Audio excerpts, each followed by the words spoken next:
Hi, I'm Jane Esselstyn. I'm Ann Esselstyn. And today we are making nachos. And they've got a great name. They're actually from the Engine 2 cookbook that I did with my brother Rip. And they're called deck gun nachos because, and he's a firefighter, or he was a firefighter. It says here, on top of fire engines, there is a fixed deck gun. These deck guns can swivel 360 degrees and release massive amounts of water to overwhelm raging flames that rise 150 to 300 feet. These nachos will deliver by dousing your taste buds and your stomach with everything you need to satisfy your nacho cravings. So that's why they're called deck gun nachos. And they're on page 122 of the Engine 2 cookbook. What a great story. I know, I love that name. It sounds kind of aggressive, but I see why it's so aggressive. Fight those fires. So what we have here to begin with, pardon me, is these corn chips that we've made.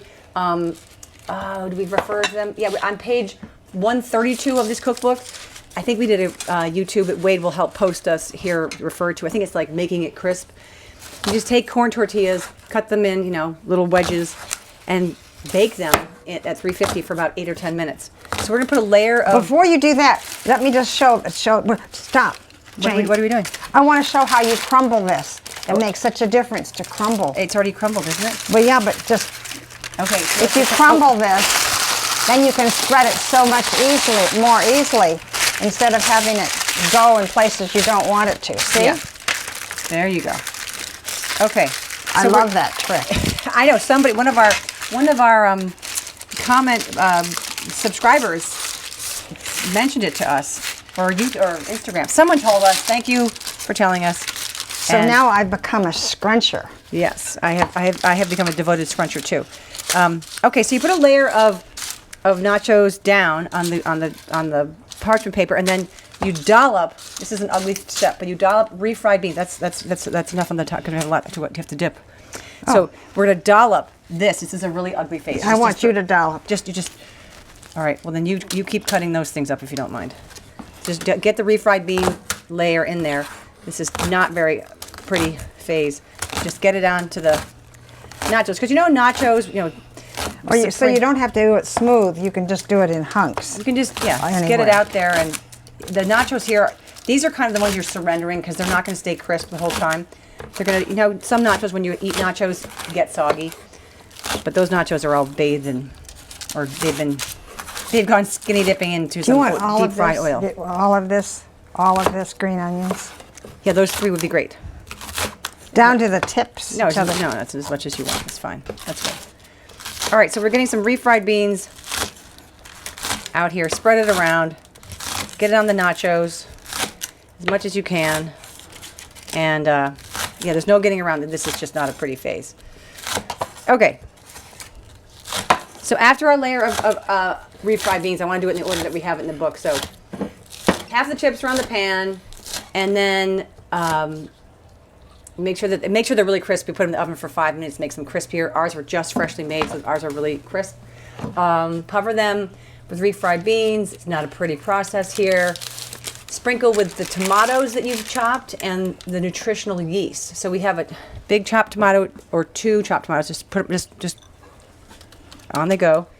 And how many layers am I going to do? So should I use all the tomatoes? Yeah.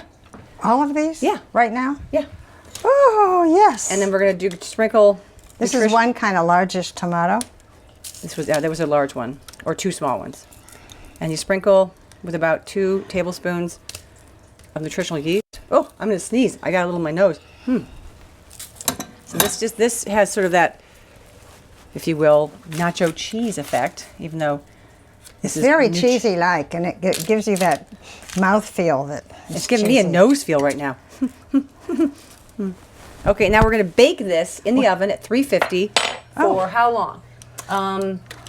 About 10 to 15 minutes, and it'll get all warmed up. That looks good right now. I know, I could just eat it right now, I think. All right, in it goes. And we'll be back in about 10 minutes. Okay. Let's peek. We're about halfway done. Ooh. They're roasting up. Yeah, we look like we have about, 6 more minutes or so. It's getting there. It's getting there. Okay.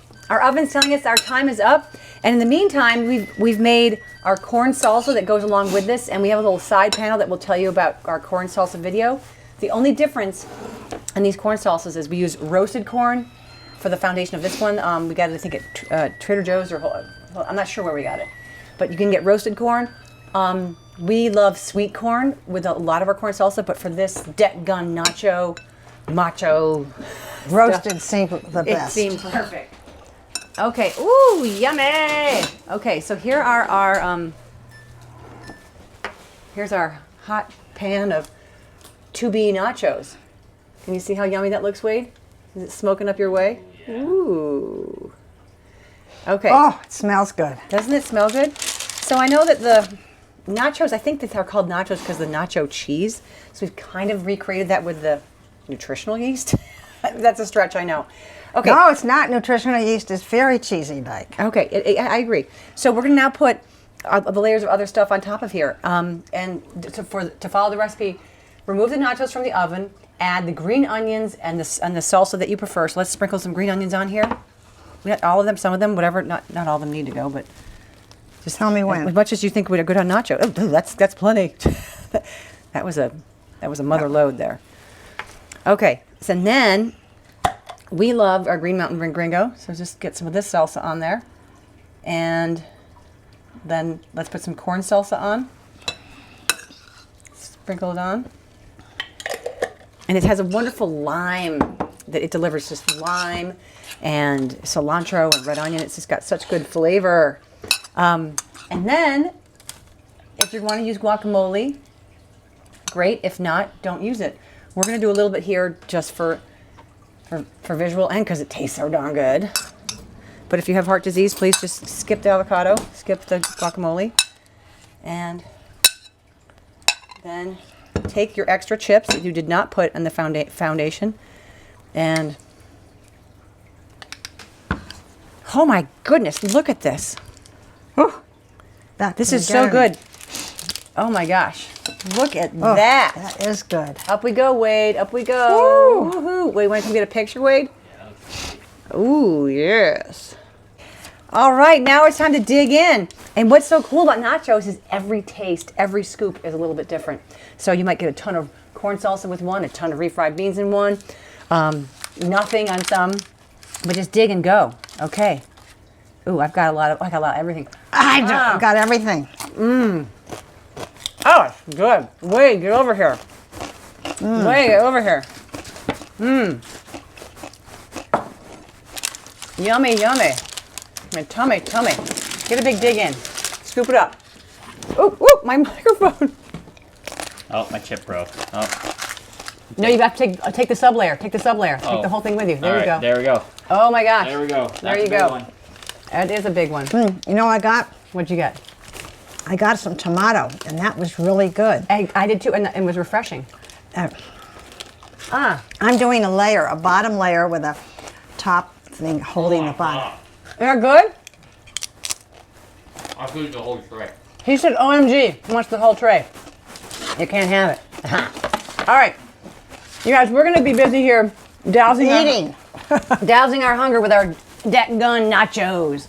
All right, thanks so much. Bye. Bye.